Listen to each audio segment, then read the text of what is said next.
తల్లికి వందనం పథకానికి విధి విధానాలను రూపొందిస్తున్నామని ఏపీ విద్యాశాఖ మంత్రి నారా లోకేష్ అన్నారు.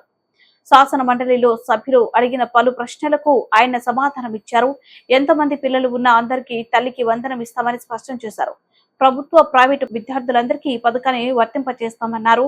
గత ప్రభుత్వ వైఫల్యంతో ప్రభుత్వ పాఠశాలలో 72,000 మంది విద్యార్థులు తగ్గారని చెప్పారు. ఇతర రాష్ట్రాల్లోని మంచి విధానాలపై అధ్యయనం చేస్తామని తెలిపారు.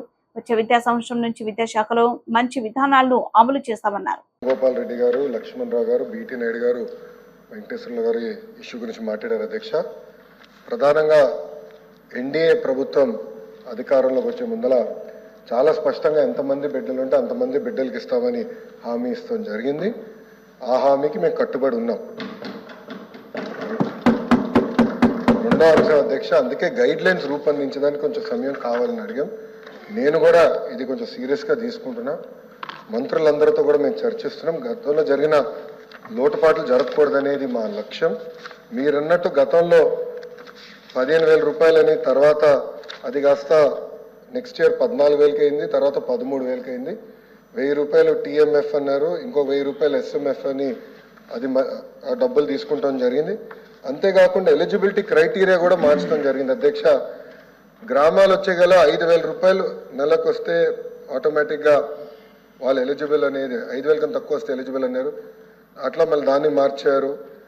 భూమి కూడా అది కూడా మార్చారు. దాని తర్వాత ఎలక్ట్రిసిటీ కన్జంప్షన్ విషయంలో కూడా కొన్ని నుసుకలు జరిగినాయి. ఇంతేకాకుండా పాదయాత్రలో కూడా నేను అనేక మందిని కలిసినప్పుడు వాళ్ళు చాలా స్పష్టంగా, మేము ఇప్పుడు అప్పు చేసి ఒక 4-వీలర్ 4th హ్యాండ్ బండి కొన్నాం అంటే 30,000 రూపాయలు 40,000 రూపాయలు పెట్టి ఒక స్కార్పియో కొనుక్కున్నాం. ఇమీడియట్గా తీసుకున్న వెంటనే మా తెల్ల కార్డు పోయింది, దానివల్ల మాకు రావాల్సిన సంక్షేమ కార్యక్రమాలన్నీ పోయినాయని వాళ్ళు నాకు చెప్తాం కూడా జరిగింది. ఇది కూడా మేము డిస్కస్ చేస్తున్నాం. ఎందుకంటే గ్రామ సచివాలయ, వార్డు సచివాలయాలు స్వామి గారి కింద ఉంది, మళ్ళీ ఆర్టీజీ నా కింద ఉంది. మీ ఇద్దరం కూర్చుని డేటాని కూడా ప్యూరిఫై చేయాలి, పకడ్బందీగా ఇది అమలు చేయాలనేది లక్ష్యంతో మేము చేస్తున్నాం. అధ్యక్ష, మీకు ఎలాంటి సందేహంలా అవసరం లేదు. అర్హులు ఎంతమంది ఉన్నా ఇవ్వాలనేదే ఎన్డీఏ ప్రభుత్వం లక్ష్యం. అది మేము సాధిస్తాం. రెండోది, ఇది బోర్డు ప్రభుత్వం ప్రైవేట్ పాఠశాలలకు వెళ్ళే విద్యార్థులకి వర్తిస్తుంది.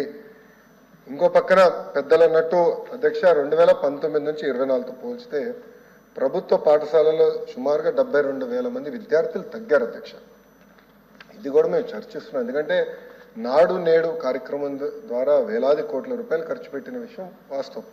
కానీ ఎందుకు విద్యార్థులు తగ్గారు? గత ప్రభుత్వం సిబిఎస్ఈ తీసుకొచ్చింది. సిబిఎస్ఈ మళ్ళీ బోర్డు ఎగ్జామ్స్ అని పెట్టారు. తర్వాత ఐబీ గురించి ప్రస్తావించారు. టోఫెల్ గురించి కూడా ఒక ప్రశ్న ఉంది, దాని గురించి కూడా మాట్లాడతారు. కానీ నిర్ణయాలు తీసుకున్నప్పుడు, విద్యా రంగంలో నిర్ణయాలు తీసుకున్నప్పుడు చర్చించాల్సిన అవసరం ఉంది.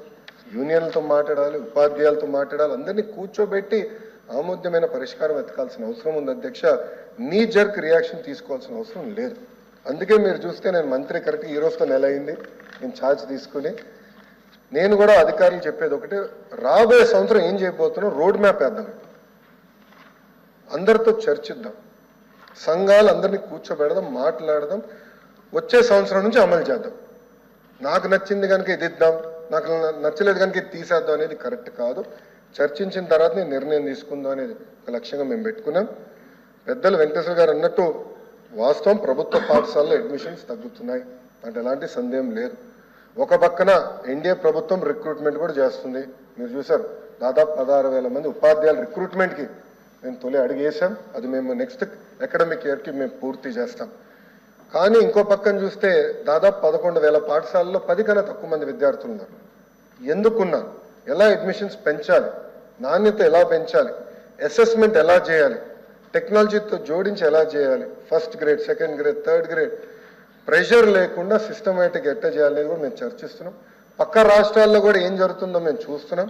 అటు ఉత్తరప్రదేశ్లో ఒక మోడల్ ఉంది, ఢిల్లీలో ఒక మోడల్ ఉంది, పక్క రాష్ట్రాల్లో కూడా ఏం జరుగుతుందో అందరం చర్చిస్తున్నాం. అధికారులు కూడా ఒక టీం వేసాం, వాళ్ళు కూడా వెళ్ళి చూస్తున్నారు. వాళ్ళు నివేదిక ఇచ్చినా నేను కూడా వెళ్ళాలనుకుంటున్నా.